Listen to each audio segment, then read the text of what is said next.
We are recording. Hi, this is Deanne Mendoza with Teacher Created Materials, and you're listening to From the Heart with Ed Hart. Thank you, Deanne. First take. I appreciate that. Thank you. Very, very good. Well, as you just heard, my guest today is my dear friend.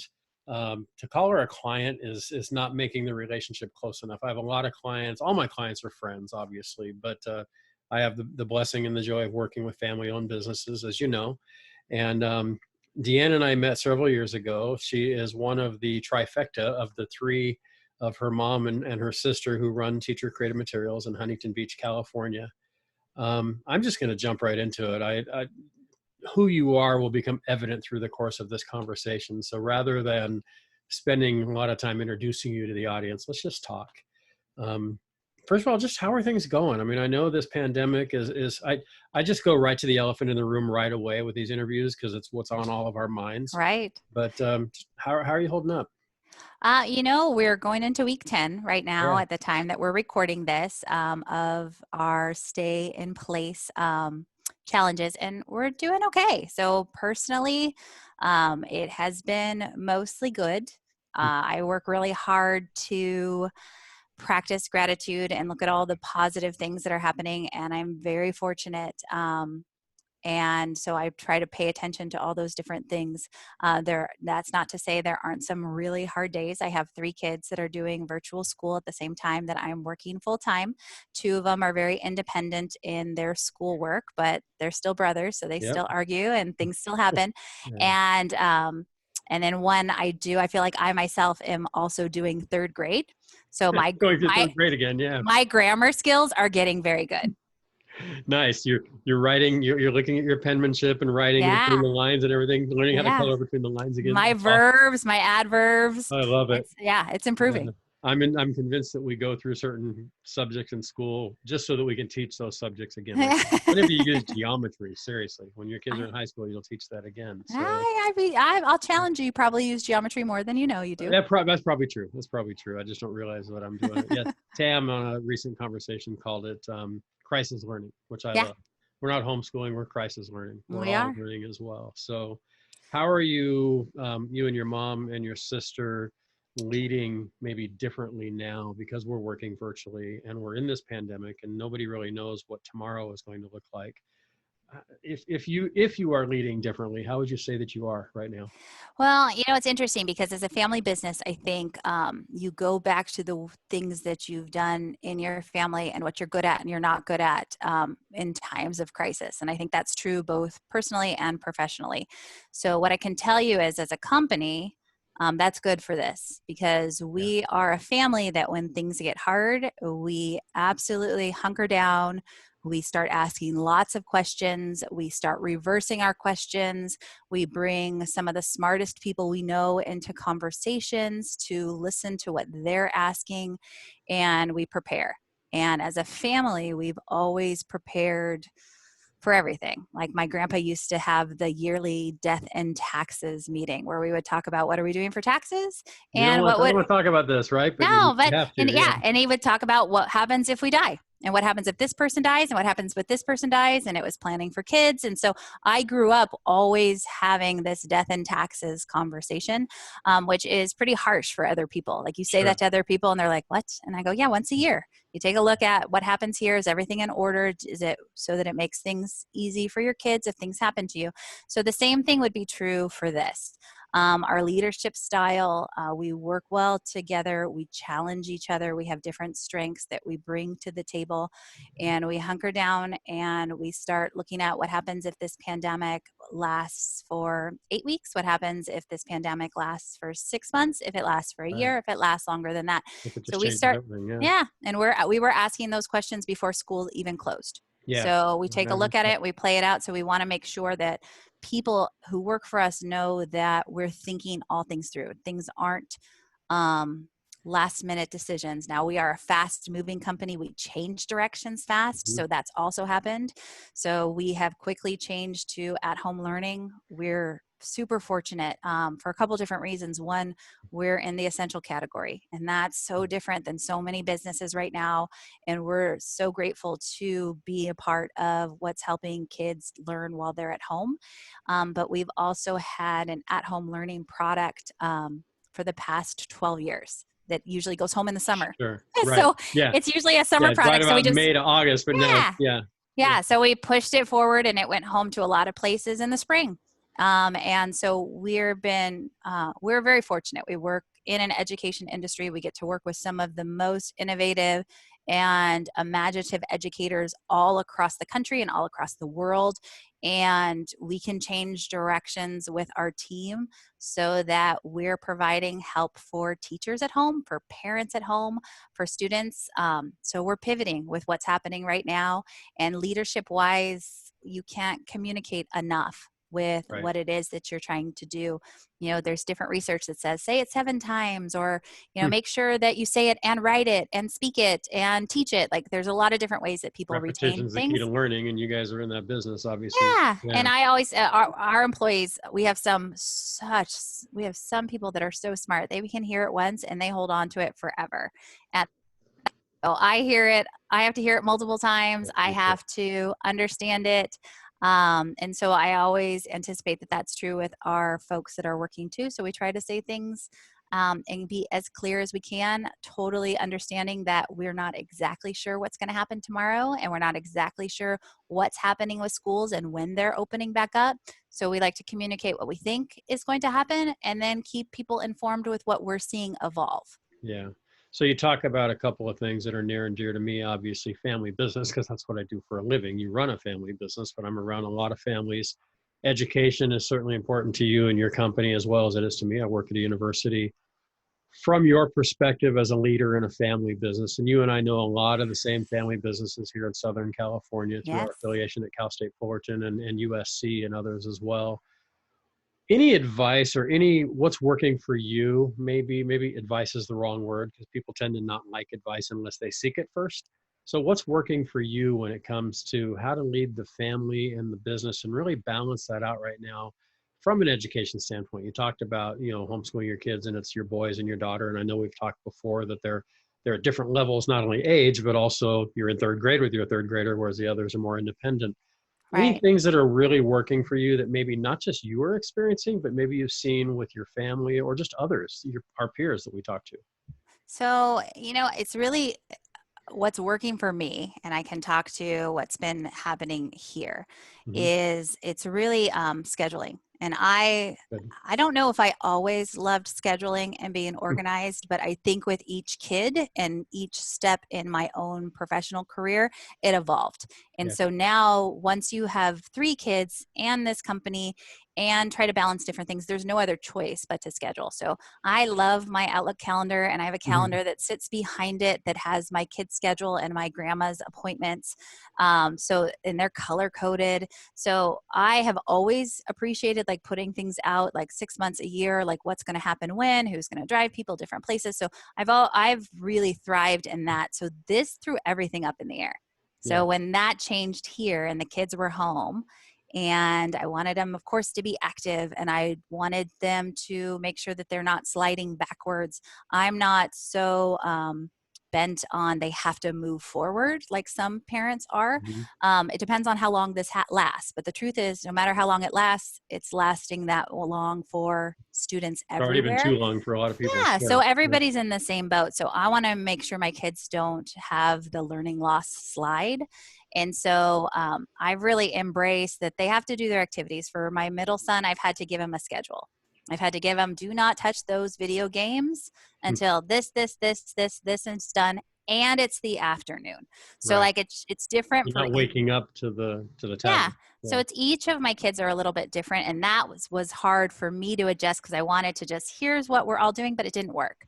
Yeah. So that's been evolving. So being gentle with my own schedule and knowing that sometimes I'm going to talk to Staples at 8:30 at night while coloring next to one of my kids, and I'm going to tell them that that's what I'm doing, and they're going to understand that that's what I'm doing. So there's been a lot of honest conversations, I think, that have been happening with our partners, with our employees, with other business owners. There's a lot of sharing of information that helps make this work for me. I constantly need to remember that through this, to be a role model. And that's true across for businesses, that's for the community, that's for TCM, and that's for my kids. So that doesn't mean being perfect. That doesn't mean that I Right. haven't cried and been like, what do you mean schools might not go back to school in the fall? And tears Yeah. came. So it's being real, but remembering that there is a place and a time to have real conversations with people. And this is now. And people Yeah. are open to them and listening to what's working for everybody and what's not. I'm trying to maximize my health every day. I try again, but that's probably true even when we're not in pandemic Yeah. time. Every morning I'm like, okay, today's the day. And then sometimes it works and sometimes it doesn't. And I'm trying to practice gratitude. Yeah. I'm trying to make You've sure always in been that way, though. As long yeah, as I've known you, you seem to always just, the sky around you could be falling, and I would not know by talking to you. You yeah, well, report it matter of fact, but you have a way of looking at things so positively. yeah. So, and I think that's an important thing to share. So I spend a lot of time talking to different people that work with us, trying to focus on the things that we are thankful for. And in case, everybody's having bad days. So just pointing out what the amazing parts are Yeah. and trying to focus on it. And it kind of, you can trick yourself with it a little bit too. So I am happy that if Yeah. I'm going to be quarantined, I'm quarantined with these 3 kids and they're funny Yeah. and they're different. And I do know that I had read somewhere, I can't remember where, that during traumatic events or big events, milestone events, people Mhm. anchor into their memories. And it's why on your wedding day, you can tell every detail of something. On September 11th, you can tell exactly what it was that Where you you were doing were, at and that yeah. time. Yeah. And so I read that, and this is really an anchoring time. So with kids, I Yep. want them to anchor into some positives. I Yeah. want them to anchor into some different things. And it's true with other adult relationships that you have, like having people remember how you behave towards them and how you handled your stress. There's some anchoring things that Yep. people will remember forever. So I'm trying to be very mindful of that, Yeah. both with leading. I had an interview on a podcast not long ago with the pastor of my church, Inland Hills Church, Josh Crane, and he shared that the number two responsibility as parents that we have is to teach our children. The number one responsibility we have is to enjoy them and Yeah. to really maximize that joy that we have from our kids, that they feel that we truly do cherish the time that we get with them. We have 2 grandkids here, and I think that they understand that my wife and I and their mom, that we really do thoroughly enjoy the time with them. We need to teach them, but we also need to show we enjoy. And like you said, those anchoring moments, they're going to look back at this time frame of, this 2020, which we all thought was going to be our year. This is the year we're going to turn the corner. And in a lot of ways, we are turning the corner. Yeah. It's a different corner than we thought. And certainly the view is different than we thought it was going to be when we turned. But I think they're going to look back on this. Well, I know all the kids are going to look back on this of where were my parents and how were they during this time frame? Did they just stress about the bills and stress about, what's going to happen with this pandemic, and we're glued to the news all day long and don't talk to me because the president's speaking or what have you? Or are they doing some of that, but are they playing games? Are they sitting down with me? Are we having meals together? I've talked to people who have said in the last 70 days they've had about 140 meals with their family, and they're like, I Yeah. haven't had 140 meals with my family in the 25 years combined leading up to this. So really, what are the memories that we're building? What do you think or hope that your kids will take out of this? I'm trying to teach a lot of new things that aren't school. So I'm very fortunate. My kids go to excellent schools. We have excellent teachers that are doing an amazing job. So I'm trying to focus on, yes, they have to do it. They have to be accountable for it. But I'm trying to focus on other things. So my kids learned how to clean bathrooms Hmm. during this time. I mean, they knew how to make their bed, but they didn't actually know how to make their Right. bed with the fitted sheet. So they've learned how to clean things better than they have. We sewed pillows last weekend. So my great grandpa, who immigrated from Sicily through Ellis Island, was a tailor by trade. Wow. And so I got little patterns and we made these little animal pillows. And it was for some of them easy and some of them hard. And I thought, this is what your great grandpa did. And we told Mhm. stories. So we're trying to tell a lot of stories. We're trying to do things. It's interesting. So we're trying what we've found so far, and this is just week 10 perspective. Yeah. Celebrating regular celebrations are hard. Like Easter was hard Yeah. because it wasn't what we do, and our family goes really big. My uncle goes huge for it. So that was really hard not to have that. Yeah. We've And had so, 3 birthdays on our home so far in the quarantine, and a fourth. Our daughter turns 30 next week, and she's here. So yeah, we've got some yeah. So interesting normal celebrations that are hard to do right now. birthdays have been hard, but so we're trying to find fun and celebration, which is one of our company values, but it's really one of our family values too, Yeah. in something new. So like we all dressed up and went to prom. And Cool. I don't have a senior in high school, but we did it anyway. Yeah. So Yeah. we dressed up, we played music, we went to prom. We, for May 4th and Star Wars, we had Star Wars food. In July, Disney Plus is going to release the original Hamilton with the original cast. So we're going to have an American Revolution party. And we're Cool. trying to figure out our food, and we're going to do a sing along.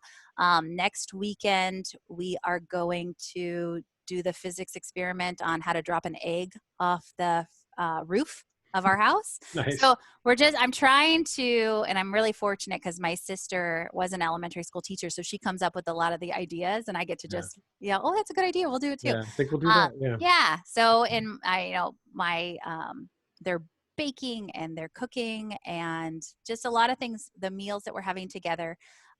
We typically don't, we as a family have breakfast together a lot. Mhm. I wake up early. I like to cook. And I have less energy at the end of the day, Yeah. but usually in the evenings we're at practices and carpools. And so we eat a lot of, whether we pack it or stop at Subway, Yeah. we eat a lot of things, or In and Out, or some of our favorite There you places. go. That's right. We've been We, in the plugs, right? yeah, Yeah. I Absolutely. love, Happy Lee. Yeah. I love them. I Yep. love local Me Southern too. California companies. Absolutely. Uh, but so we do a lot of those things. And then the other thing I'm trying to anchor in with my kids is charity.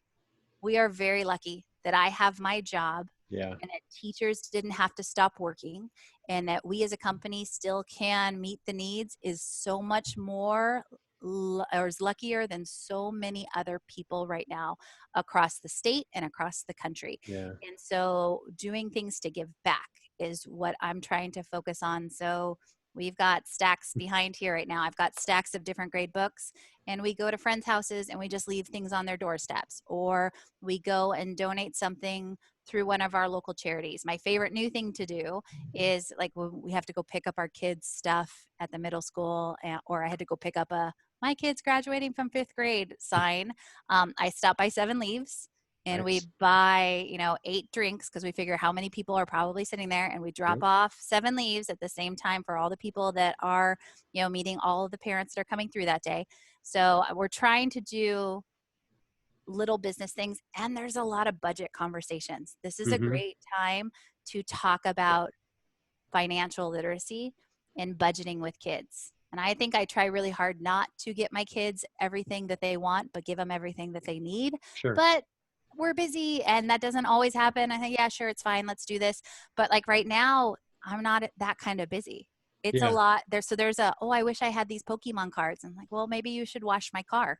Yeah. Yeah. We do. The You kids know, get Pokemon yeah, cards here for the things that they do. right. You earn Absolutely. some money and you buy Yep. them. And Yeah. so there's, instead of just, oh yes, that'll keep you busy because you guys won't fight and you all play with each other for Pokey, like all 3 of my kids like to play it. Mm-hmm. So, but I thought, you know what? It's a great time to teach like even budgeting skills. So I'm Yeah. being very honest with like, hey guys, this is how much our electricity bill is. Mm-hmm. And aren't we lucky because I moved into this house that has a pool and it already had solar panels on the roof. And so the difference in when I have to heat the pool versus the sun is out, and we are so lucky that the pool is 84 degrees. Yeah. So I'm showing them the differences in the bills so that they can see we're home. This is what we're spending. This is why I want you to turn the lights off. This Yeah. is why I want you not to take long showers. So there's a lot of just little lessons that showing them real things, because in their lives they're going to have to budget. Yeah. So, I mean, Yeah. I don't give them an allowance because they live in this house and they're Right. supposed to do stuff, but a lot of people do that. And, but I do let them do stuff that's above and beyond to earn money.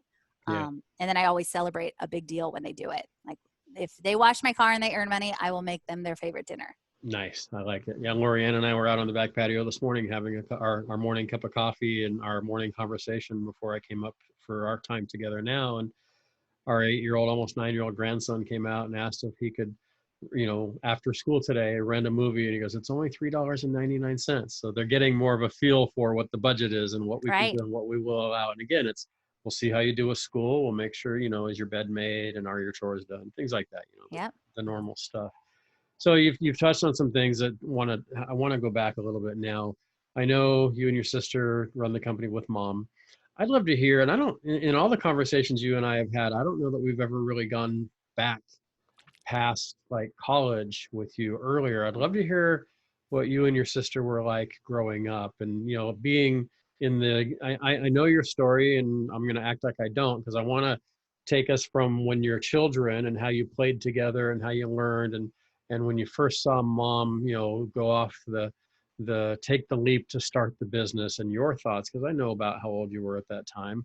And then just kind of walk us through and I'll ask some questions as we go, but I'd love to hear about your childhood and what were you into and your relationship with you and Corrine and your mom, and then just let's just let's just go there for a little while. Okay, I'm totally going to move myself right now, go lay on a couch. No, I'm just kidding. There you go. Yeah, let's do therapy now, right? Yes, Yeah, right back. I'm Dr. Ed. I'm listening. Yeah, Yeah. So I had a great childhood. yeah. So Picked up on that. Rochelle is my mom. Mm-hmm. And she started the business as a hobby when she was pregnant with my sister, and I am the younger sister. Right. So she wrote a book while she was pregnant. She had other teacher friends and business folks that just kind of were picking up on different tips and tricks that they wish that they had had in the classroom. And the truth is they tried to publish it. So they sent it to other publishers, many of which are still around. And I always wish she saved the letters because they all came back and said, no, there is no market for this. The old thanks but no thanks letter. Yeah. Right. So they Yeah. said, no, I'm sorry. This is not something that we're looking for. So she self-published it. And she, at that time, as a teacher, knew that she went to teacher supply stores. So she drove to what was 60 teacher supply stores that were within 2 hours of our house. And she started to sell this product. Now, most of the teacher supply stores at that time were run by former teachers. So she'd go in and she had never taken a business class. She's a Cal State Fullerton grad. She Right. graduated. Her undergrad was in Yeah. psychology. She has her teaching credential and master's from the School of Education. And so she would ask different questions and they said, well, what's our discount? And remember, she'd never taken a business class and she'd say, well, why would I give you a discount? Yeah. And because they're teachers, they taught the business side of education to her. And one thing that I can say that's true my whole life, and this was true for my grandpa, this is true for Rochelle, is they never stop asking questions and they never stop learning and they don't feel bad about it. And there's so much research now that we want our kids to be curious. When they start to be embarrassed about asking questions, their learning and their development slows down. Absolutely. So you want to have lifelong learners. So they're constantly looking at what types of jobs am I going to do that haven't even been imagined yet? So she always asked lots of questions. So growing up for me, she was a teacher when I was a little girl. So she was a teacher and she did TCM. She got divorced when I was about 5 months old. Okay. And she was doing this business as a side hobby. And then suddenly she needed to make about 200 and something more dollars a month in order for us to stay in our house. And that's where the big Italian family also came in. Yeah. So my grandparents, like my grandpa sold some property because he just done a lot with real estate property and development. He sold some property so that my mom would say money just would appear in her bank account so that we could stay in our house. So somewhere around the time, I think I was 4 or 5, she quit teaching full time to see if this business could be a business. Yeah. And so growing up, I can tell you that there was a phone in our kitchen that was orange, that when it rang, we had to be quiet. My sister and I The had business to, phone. Yep. yeah, we had to play the quiet game.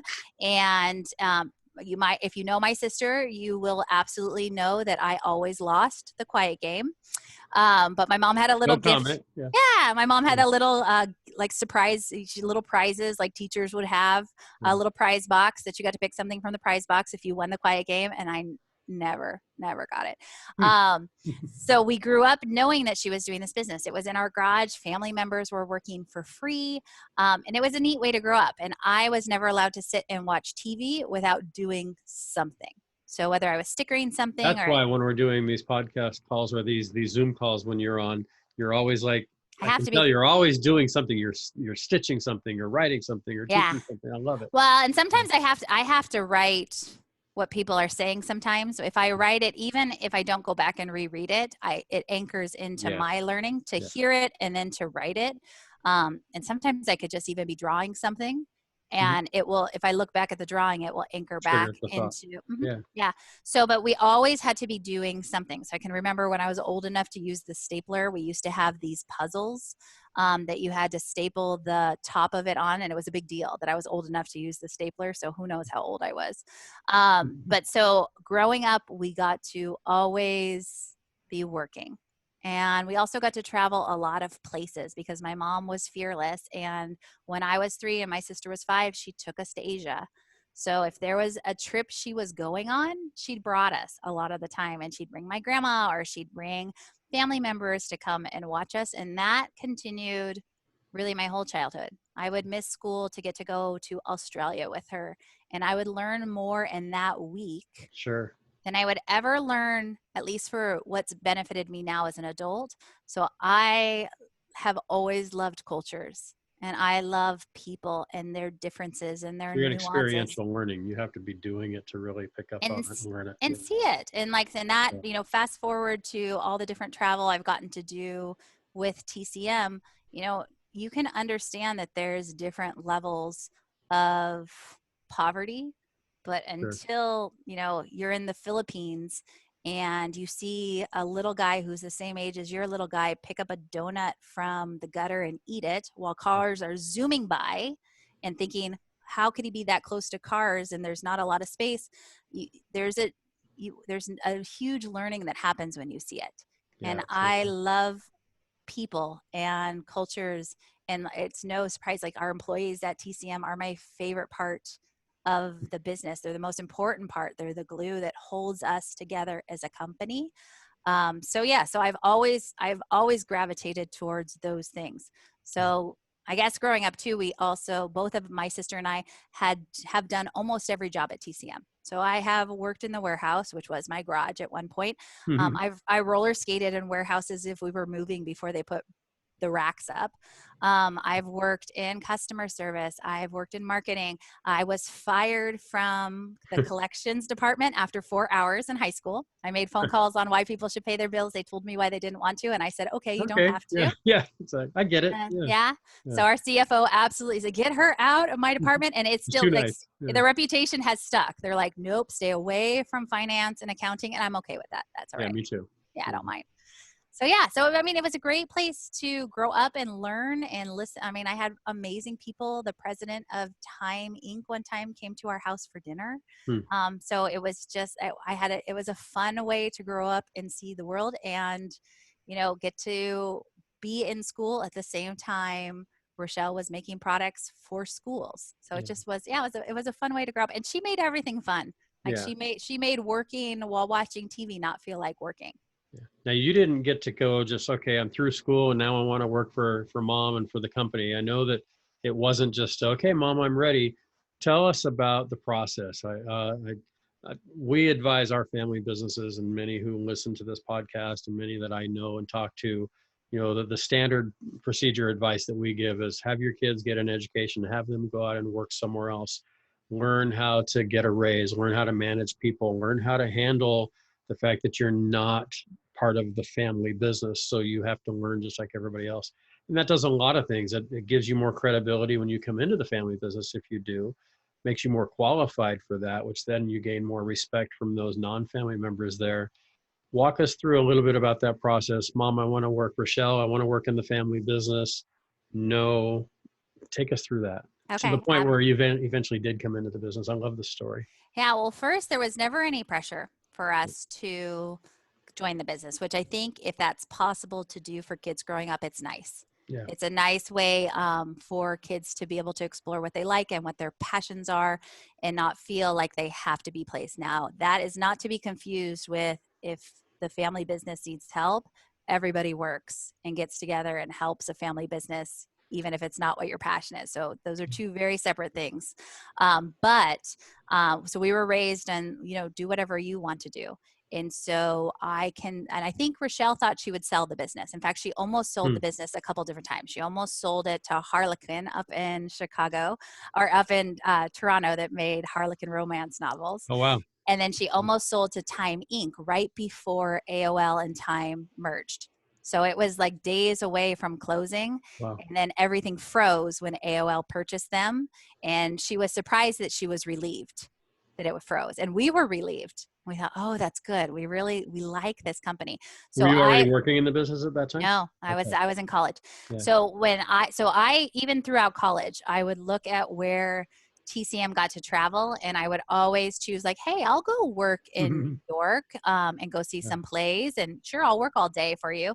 So I always worked at the company at different places, and I gravitated mostly towards sales, and I think that's probably because I like people. So I'd work the Sure. different trade shows. Teachers would teach me how to count back change correctly, or if I made a mistake, they would correct me. So from the time I was little up through college, I would at different times be like, yeah, you're going to New York. That was always popular. You're going to Chicago. Yeah. I'll come. And then I'd try to go other places. Like, can I come to Germany? And she'd say, no, you can't. But so when I was getting ready to graduate, I had just said in passing, when I come and work at TCM, because our VP of sales used to always say like, oh, Deanne's good at this. This is good. This is good for her.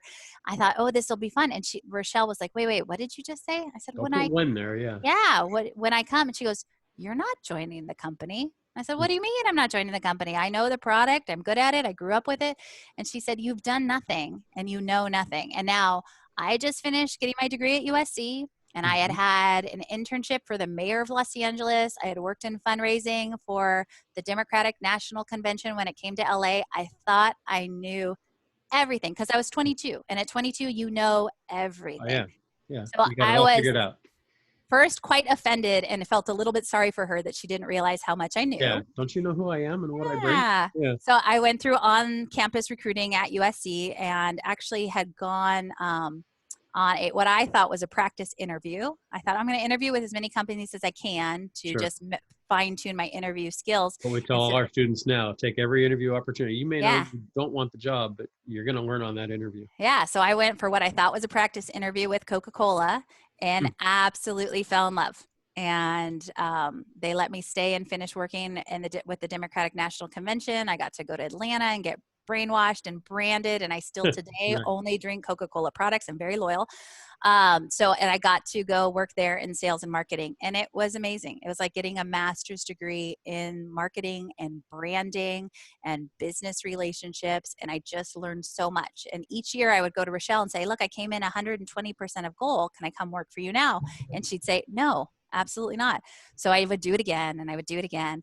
And then I went and got a master's in business. I learned all about finance and accounting and spreadsheets. I still don't like them, but I understand them. And I said, can I come and work for you now? And she said, no. No. And then I got an opportunity and invited to be a instructor at USC. So I got to actually speak in or teach in the business school. Hmm. And at that point, she goes, okay, now you bring Starting to something get, to the yeah. table.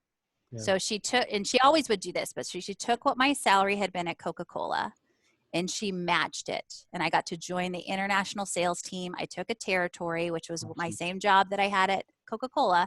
She always made us earn something somewhere else before she did it there. So that was if I made $4.25 babysitting, or in college I gave tours and I made $8 an hour, she Yeah. would always match it. So she didn't want us to not It's get doing a similar, you're not matching it for the money, you're matching it for the skill set. right. Yeah. And we got to feel like we earned everything that we made. Like nothing Absolutely. was ever given to us. And I highly recommend that as a strategy for family businesses that have people coming in, having somebody feel like, you know what, I really earned this myself. It wasn't a Yeah. gift. It wasn't because I was born into this family. It wasn't because, for whatever reason.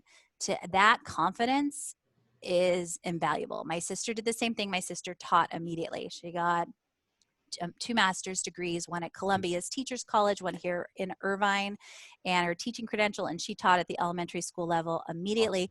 And then she came in and made product, which would be what teachers do Sure. when they come into TCM. So she really let us experience different parts of the company, which was invaluable. Yeah. Like my knowledge that I have from working at Coca-Cola or working at the Democratic National Convention, well, I worked for the city of LA for the DNC when it came.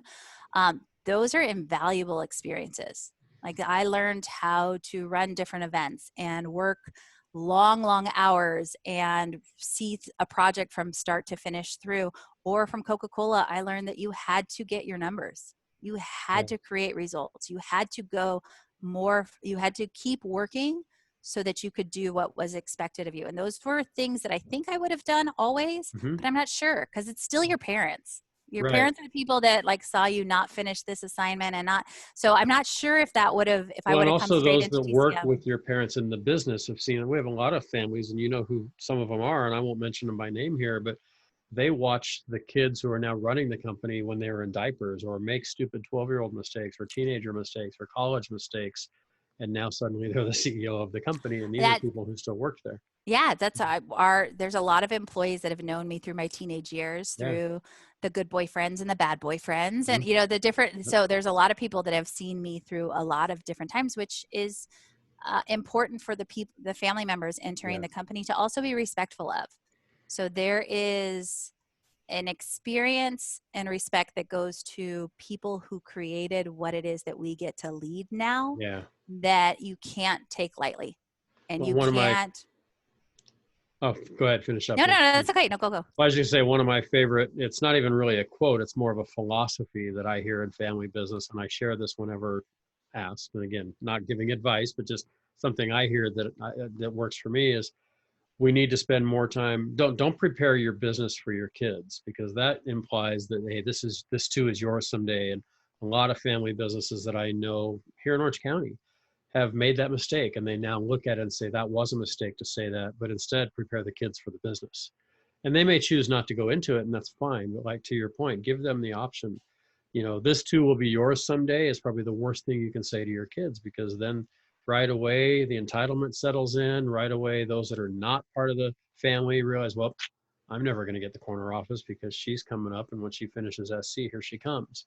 Yeah. And so I love that she did a great job of preparing you and Corrine for the company, rather than saying this too will be yours someday. I think that's fantastic. It's entitlement is something that we focus on as a family quite a bit. Yeah, And but each generation has been better than the last. Like my grandparents grew up through the Depression. That was harder on my grandma than it was on my grandpa. But what my mom had in her life was so much different than what her parents had. What we had in our lives is so much different mm-hmm. than what my mom had. So we try to make sure that you don't lose hard work and work ethic Yeah, and your own success and celebrating what it is that and your own passions. Because the truth yeah. is, our kids don't have to come into the business. And it's funny because sometimes people will say it to them. They're like, "Oh, you're going to be running it Hmm. someday," and you're like, "They're 11. Yeah, Don't yeah, say that to exactly. them. Like Yeah, they think they're going to be astronauts. Don't take that away." And yeah, so, exactly. but I do think there's something to be said about this community that you've created. And Ed, I've made some of my not only best business relationships here. I've Sure. made some of my best friendships Me with too. other people that are in the Center for Family Business and the people that you've introduced me to. And some of us have kids that are the same age. Some people Yeah, have kids that are older we can ask questions to. Some have kids that are younger. And there's a group of us that have all decided that we're sending our kids to intern in each other's businesses, love that. hopefully so that they even can fail and get fired. So let them Mhm. absolutely learn, because to come into, like, my kids work at TCM already. If there's something that needs to, if we all come in and we're making six packs, or we're all going to do something this weekend, I bring them in, and that's, they get the benefits of me having a job at TCM. So they have to do some work sometimes. Yeah, And that's just the way it goes. And I pay them in ice cream. But they So that's important for them to do, but having their own passions and letting them fail, Yeah. that's important because that's an important skill. You know, you learn more from your failures and when you get back up, I think anyway. Oh, I Uh, agree. and 100%. going forward, if everything comes easy to you, you know, you're not going to be prepared as an adult for how to handle a worldwide pandemic. Yeah, comes up a lot. I've shared with, and I won't share the analogy again, but a lot of coaches in sports talk about their favorite day as a coach is the day after the team loses, because that's when they can really teach. You know, after Yeah. a 10-game winning streak, yeah, what can you teach me?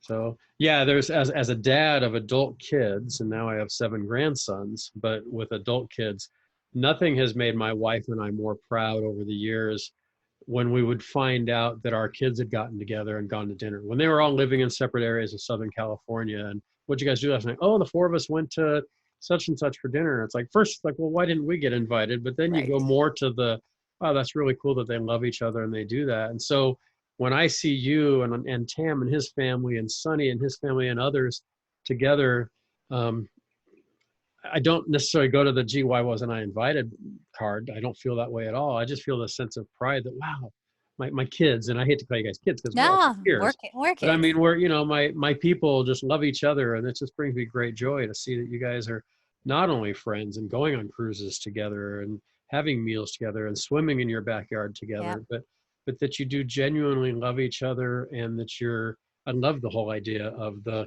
internship idea of, person A's kids intern with you and your kids intern with person A. And Yeah. I think that's really cool. I had a similar experience in work. I worked for Allergan Pharmaceuticals in my first job, actually in college as an internship, and then my first job out of college.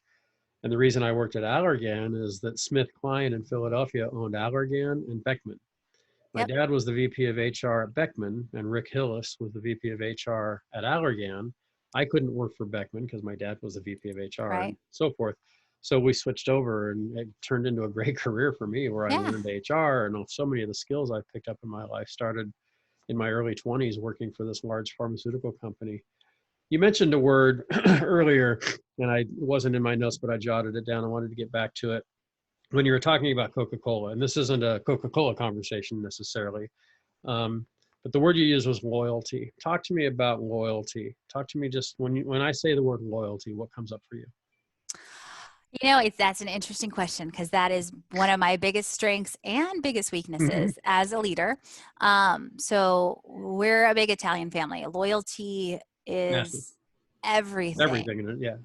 Yep. And probably in some places it's phenomenal. In some places it's too much. I had to evolve as a business leader and not taking things as personal when people were leaving our company. Like I thought of it as disloyal.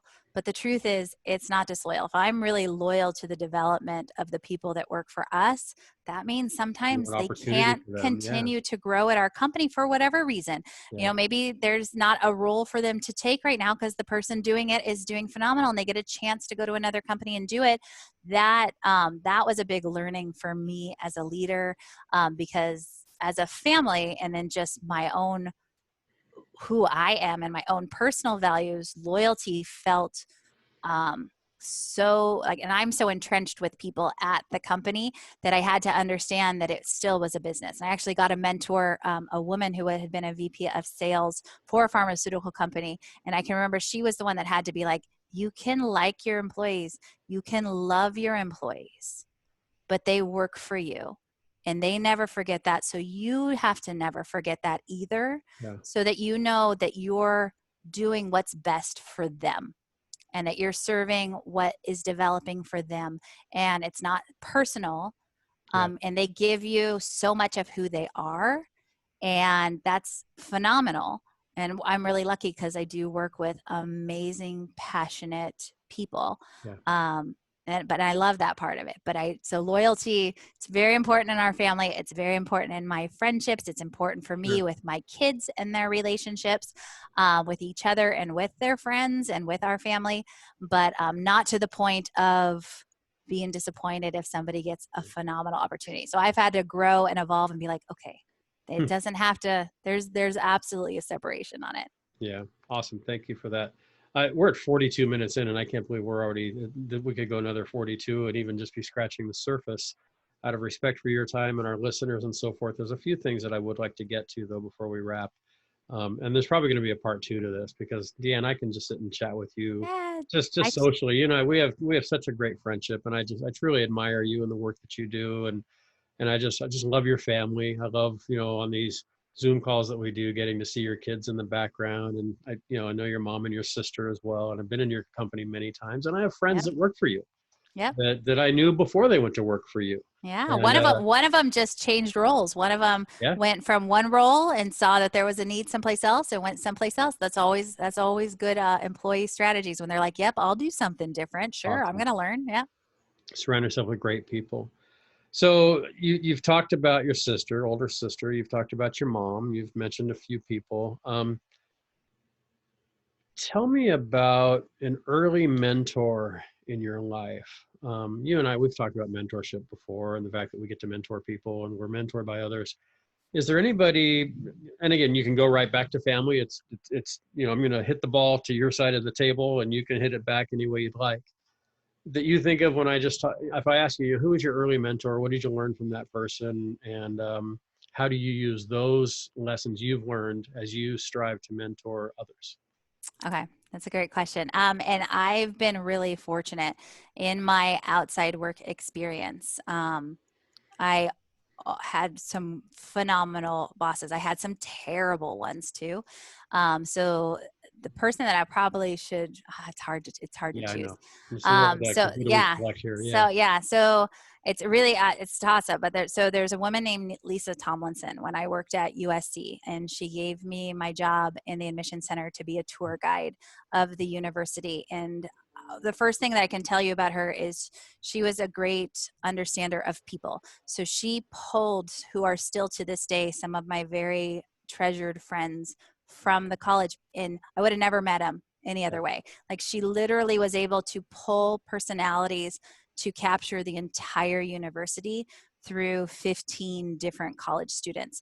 And she was the type of person that you worked so hard for, not because you ever worried that you were going to get in trouble, but you worked so hard for because you didn't want to disappoint her. Hmm. And like that was a great learning for me.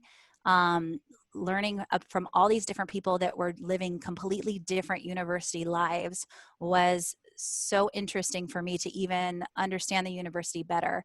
Yeah. And she had a way that motivated you, it was straightforward. She was honest, she was candid, she gave you hard feedback on things you didn't do well too, and she absolutely let you succeed and sometimes still fall. Hmm. And she was there to help you back up but not do your job for you. And I gained a lot of confidence for different things that I could do well by watching even how she led and what she did. And I just recently have found her on Facebook, and still a remarkable woman, and doing remarkable things, probably leading amazing teams. So so I learned she was one of those bosses that I hope people talk about working for me the same way. And I hope I take it back. I don't care so much about what they say as much as I want people to feel the same way working for me as I felt working for her. And that's really an important leadership style. And I have more. There's so many people that I was lucky enough to work with and work for that I just wanted to so much impress and learn and like capture as much of their essence and information as I Yeah. could.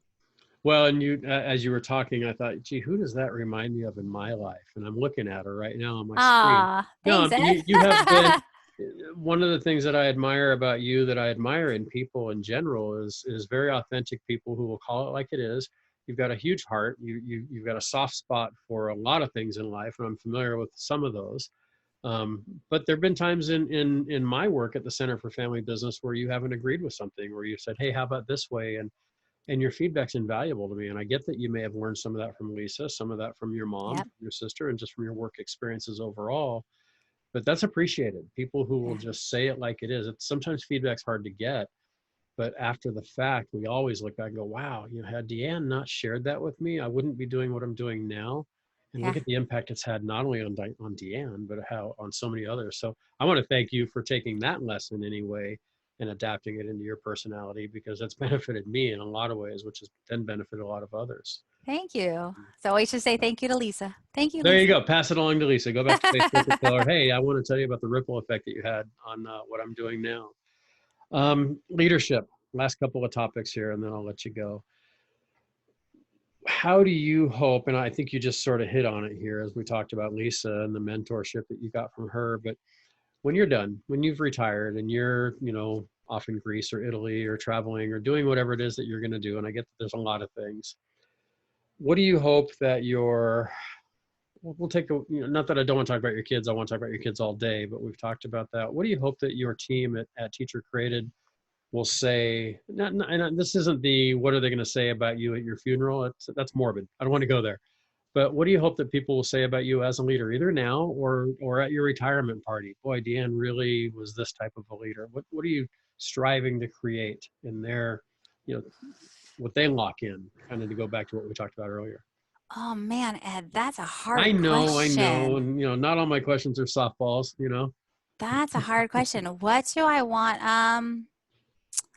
I think I would like to, I guess be respected Okay. for when I was a little girl and I used to dislike this, my grandpa would say it didn't matter if people liked you or disliked you, it mattered that they respected you. Respecting you. Yeah. And as a little girl and a teenager, and even in my 20s, I thought that's not true. It Yeah. absolutely matters. But the truth is, as I'm getting older, I think that is true. And that's where even having some of these hard conversations with employees, or if somebody's sitting in the wrong seat and there's something else to do, or even how we've had hard conversations during the pandemic on things that are changing with our company. Um, I want to be respected in the sense, and I want to always be straightforward and honest. Yeah. It's too hard to try to figure out ways to position conversations and remember how you said something there. So I don't know. I guess respected would be Yeah. my. I think I don't know, Ed. I try Okay. hard. I try hard not to think Well, we're about gonna what. have a part two to this down the road, so we'll just save that answer for part two. Yeah. Well, I hope they say that what we do as a company makes a difference in kids' lives. Yeah. I really hope that the product that we give to parents or give to teachers has those topics that click with kids, that ignite a passion for Mhm. a subject or a topic that they want to dig deeper into. And I want kids to always stay curious, as adults to stay curious, so that they can think up and dream up the new businesses that none of us have thought about yet. So I hope that the impact we as a company are making Yeah. is really in the what happens in classrooms and the kids that get exposed to our products. That's really it's important that kids, they start here and that they get to move forward and keep learning, and be flexible. Like, if anything, this pandemic is teaching, Yeah. like, classrooms can look different. Parents are the first teachers of kids, and they're the most influential teacher of kids in terms of values. You look at the number of hours kids spend with us versus what they spend with the teacher. We're in charge of their character, and we're in charge of how they learn how to handle a crisis just as much as the teachers are. And what I love about the teachers is they're just calmer about it, because Yeah. there's nothing they haven't seen. Yeah. Like, as parents, we're like, oh, And it's this is the times worst 30 thing in the every world. day too. You're Yeah, teaching so two they're or three. they're calmer and like, yeah, More. that's what kids do when Yeah. they're in second grade. It's fine. This is how we handle it. So I learn a lot from teacher friends too. So I think it's the impact that we as a company are doing with kids and with teachers, and the respect that should be, that I love, that is there for teachers right now, that really always should have been there. Oh, What teachers teachers are do. underpaid. Yeah, we're in a world where we're all teaching our kids and grandkids, and there's no sports to watch, which is killing me. Not as bad as I thought it might be. I think I'm recognizing that, and I apologize to my athlete and professional athlete friends out there. You're overpaid, and teachers, you're underpaid. Yeah, I mean, teachers, we're realizing now it's like, wow, we get to put our kids on a bus or drop them off at school every day, and then live our lives, and then they come back, and we enjoy the time when they get home from school, we obviously. But do. Yeah, and Yeah, this and all the snarky challenges. comments people have made. Well, they get summers off, and you thought, well, yeah, I'd like a summer off after Yeah, doing homeschool stuff too. yeah, you're not getting So, a summer off now, right? no, Absolutely. Yeah, when we look yeah, at all of this, so you have over your shoulder to create a world in which children love to lead or love to learn. One yes. of my favorite phrases, and probably if not my favorite, one of my most close anyway favorite slogans of any company I know. How do you do that? We're going to go another hour here. I apologize, and we'll just divide this up into a part two after this interview. I'm so sorry. I Uh, talk too much. I know no, this. no, I know no, this no. about myself. This isn't about you talking. It's about you being intriguing, and there's so much. Most people who talk a lot have great things to say. Present company may be excluded, but you for I don't sure. know. Thank Tell you. me, tell me about that slogan. Tell me less about where it came from and more what it means to you. Okay, so to create a world in which children love to learn is our vision at Teacher Creative Materials. And what a vision is supposed to be is a, an idea that's so big that you never get tired of reaching higher, that you never get complacent, that you never get comfortable. And so we can create a phenomenal product, but it's not going to create a world in which every child loves to learn. So that it's almost unattainable, but you can get so close to it with the products that we create drives every single thing that we do. I think teachers can create an atmosphere in their classroom of which children love to learn. Yeah, And that's what we try to do. We try to do in every single thing that we do. We have that vision everywhere. We have it in our offices, we have it on our boxes that we're shipping, because it is something that we relentlessly strive to do so that the quality of what we're putting in front of kids is there. So when you find the science gross passion that they love to learn, the nonfiction, and I kind of cap out around fourth grade nonfiction on how gross something can be, yeah, but like they find something and they want to go deeper and they want to explore it. So our job is to create that passion. And that has us working on so many different levels and finding so many interesting and funny things about our world that can make things exciting. And we do some fiction, but we are a nonfiction company, yeah, because what's real is fascinating. absolutely. So, yeah. Yeah. I have all these notes and all these things. And I oftentimes I'll go back after you and go, wow, I didn't really ask this question, but I got the answer I was looking for. Um, I'm processing through where I want to go next here. And to kind of to your point, a teacher can't walk into a classroom of 30 kids and say, okay, today you're going to be passionate about this because you got the kid who's passionate about science and the kid who's passionate about fiction and then nonfiction and maybe sports and maybe it's, other things. And I just respect those that teach so much. We have two grandsons who learn very differently. They're 2 years apart. They're both autistic, so there's learning issues there as Yeah. well. But they learn very differently, and their passions are they both love Pokemon cards, but then there's other things that are very intriguing. One wants to be out picking flowers off the plants. The other wants to be you know doing math problems or doing things on the computer or what Yeah. have you. And so it's very, very unique. Not even a question there or even a statement there. It's just more of a Ed thinking out loud for a minute. Sorry, I went off on my little tangent. I love it. Yeah, but I guess I will ask two questions. Okay. Well, one question will be tell me about a challenge that you've had in your life or your career and how you've gotten through it and what you've learned from it. And I know you're the type of person, Deanne, that sees, you've talked about it from the beginning of this conversation. You have gratitude for everything in your life and you've been through stuff just like we all have. Sure. But is there a challenge that comes up for you that you think, wow, this was the biggest learning experience for me? And maybe walk us through that a little bit. And then I'll ask my final question. Yeah. So I guess I would say challenges happen all the time, and that you touch on it. It's interesting. Um, I try not to stay on the hard stuff too long, Yeah. because, and I also try not to focus on it too much. Outwardly, like I try not to talk about hard things at work if there are hard things with the family, without not being, I'm still honest and straightforward, but everybody has hard things. Yeah. And so like, and I know that everybody handles them very, very differently. So like, I'll give you an example. At any given time at TCM, we could have maybe 2 or 3 different people that are battling some sort of cancer. Hmm. And some people battle them very publicly. Yeah. And we have a great team that rallies behind you and supports you in the company. And some people don't want anybody to know. And they process it in a different way. They get a break by coming to the office. So I would say, for me, the biggest challenge was really back in, I guess, because it crossed both business and personal. So in 2011, I had my daughter. And then at the end of that year, Rochelle, who's my mom, Hmm. was diagnosed with breast cancer. Yeah. And it was an aggressive breast cancer, and we as a, like, that's where I thought this was funny. This is how I know how we handle stuff. Like, I was like, okay, I'm going to start doing research. We're going to get you a second opinion. We're like, Yeah. we just, Yeah.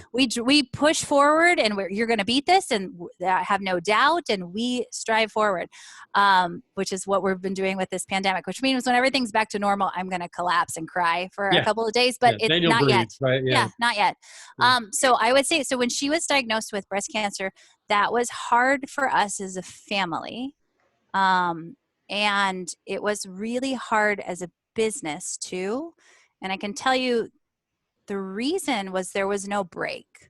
Mm-hmm. And this was an interesting, when my grandparent, we lost my grandpa, which was a huge loss in my life. I was 22, because he was really just so Yeah. You've talked instrumental about him a few in my times life. already Yeah. today. Yeah. So it's so instrumental in my life. When we lost him, what I can tell you is I was working at Coca-Cola at the time, and I won a sales contest over the same time he had been sick. And I couldn't remember any details of the things that led to me winning that contest, because there was a break and that I could just go to work, and you couldn't think about 2 things at once. Right. So like, I could take a break from the stress of my grandpa declining, and I could jump into work, although none of that information stayed in my brain because I was so much there. But, and then vice versa could happen. I could take a break from work and I could focus solely on my grandpa. What was hard when Rochelle was sick is that everybody knows her at work. And so Mm-hmm. I would get focused into trying to do something at work. And it was scary for our employees too, because she is our founder, and she is our vision, and she is our culture, and she is our passion. And so, Professional mom yeah, too. You know, she loves everybody there so much. Yeah. and people were worried on what happens to us as a company and what happens to our job. So it was always hard because there was no break from that. Because I would start to focus on something to get things done at work, and then I'd suddenly be in the details of her being sick, but it was still, I have to make sure that the people that I'm talking to know that their Everything was jobs, still in this circle right here. yeah, that their jobs are secure. Like, yes, this is hard, but you can absolutely trust that we've got this, and Yeah. that our leadership team is amazing. And Rochelle has always put stuff in place so that everything still runs no matter what happens. So I would say that was really a hard, oh my gosh, 4, 6, 8 months. And that was hard. So I can tell you my business, my own productivity just didn't go forward. Hmm. Nothing drove forward during that time. Everything just maintained. And that's hard for me. I like to push things forward. I like to drive things forward. I like to, you know, like see a goal and keep trying to Right. develop things. But at that time, it just, we maintained, we still grew as a business because we have phenomenal people. But yeah, that was probably my hardest business time, because there was no break. There was always a how's your mom, right? When I was productive someplace, and I thought, whoo, this is hard to Mm-hmm. always be in it outside and always be in it when you're at work as well. Yeah. And I'm sure those lessons have applied into today, what we're going through with the pandemic now, without a doubt. So It does. the beauty of lessons that we have, and the challenges that we have in life, is it's not just about that challenge. It's about preparing us for the next challenge. Yeah, And, absolutely. you know, if we don't, Abraham Lincoln said, if we don't learn from our mistakes, then what's the point in making them, right? Yeah, We don't learn from the and challenges. Winston Churchill said, when you're going through hell, keep going. Yeah, absolutely. That's right. Yeah. Well, this has been fun. I mean, talking with you is always fun, and I hope that those that get a chance to watch and listen will pick up on the fact of how much I just love and adore you, and the relationship we have professionally and personally. Whether I worked where I work now or had my own company or what have you, just the joy that I have of our friendship is real, Well, and and know that this will continue. So the feeling is mutual. So for anybody that is listening out there, I can tell you, if you are in a family business, if you are looking for guidance and mentorship and friendship and people, someone who is genuinely interested in you as a business, but you as a person, following this podcast, working with Ed Hart, has been invaluable for us as a family. When we wow. started coming to the Center for Family Business at Cal State Fullerton and listening to the sessions, we learned that there are some common problems in our families that all of us experience. And understanding it and learning it and having trusted people that you can talk to, and then the speakers that you bring in, Ed, that help us get smarter and think about things in a completely different way, has been invaluable. And really, even through this pandemic, you're continuing, a lot of people are shutting down or hiding or just getting tired, and you are driving and inviting us to come and talk to each other and network with each other and learn from each other. There are businesses that you've worked with that I've met without ever really knowing well, that on our calls, I thought, wow, I feel like I have a friendship in somebody that I've only ever seen on video now. And I have people that I can ask questions to. And, they say as leaders, you're the sum of the 5 people you Yep. surround yourself with, Yep. which for me means I've got a 13-year-old, I got an 11-year-old, I got That's a that 9-year-old. third Yeah. grader you were talking about Yeah. earlier, right? Yeah. So, but I think the people that are continuing to challenge me and the people that are continuing to lift me up if I'm having a hard day are the people that I've met through Ed Hart, that I've met through you. And that's invaluable. Having a business and being a leader means sometimes you make terribly hard choices. And having other people that understand that, um, in good times and in bad times, is really important. So, like I said at the very beginning of this, I love people.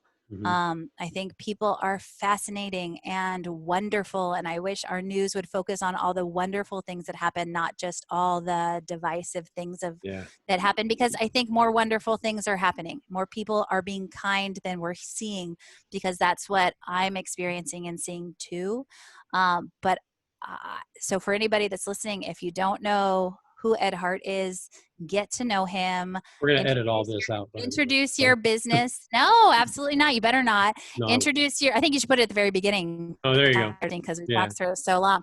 But introduce your business to Ed, and I can tell you that you will meet some of the most, not me, but some of the most Yeah. fascinating business leaders here in Southern California, but really all over the country. And right now we need each other, because we have to pull together and we have to create stronger businesses, and we have to create more jobs for people.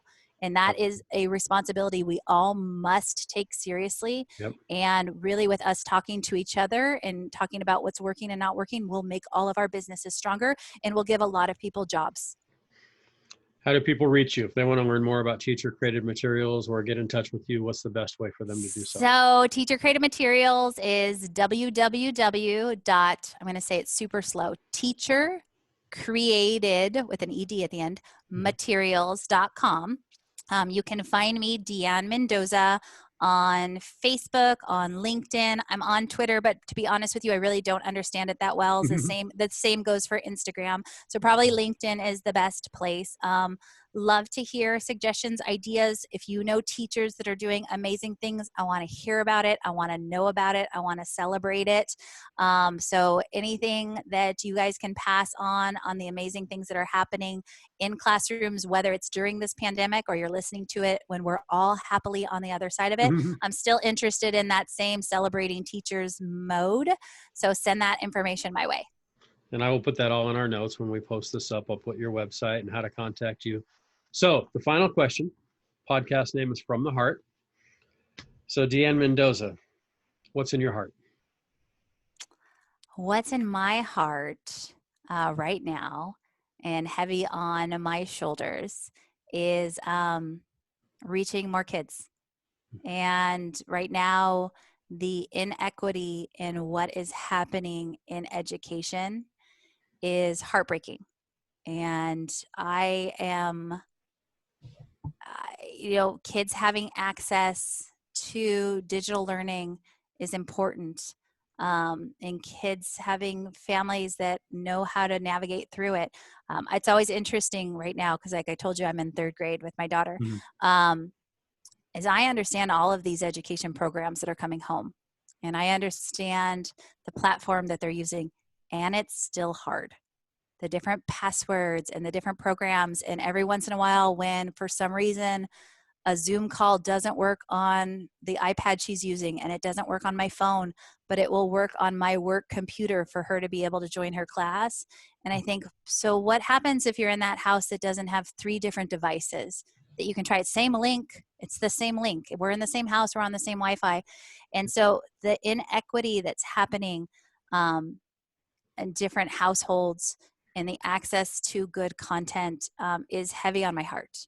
And getting products, and really the truth is, during this pandemic, we've done a lot of our digital products, we've done a lot of our physical products, we've done a lot of these backpacks that if you're watching on YouTube, you can see behind me, because they're learning tools that are physical, that don't go down if your Wi-Fi goes down or too many people are on your broadband in your neighborhood that I don't quite understand that other people do, or you don't have it, or you're a kid and you're babysitting two little siblings because your parents are working during this pandemic doing really important things, that finishing your schoolwork isn't the most crucial thing. Making sure your little sister doesn't get into something that could hurt her is so much more important. So the inequity that's happening in households across the country for kids um, weighs on my heart, and what we can do to provide non-digital solutions and excellent digital solutions that really meets every kid's need is so important. It's so, so important.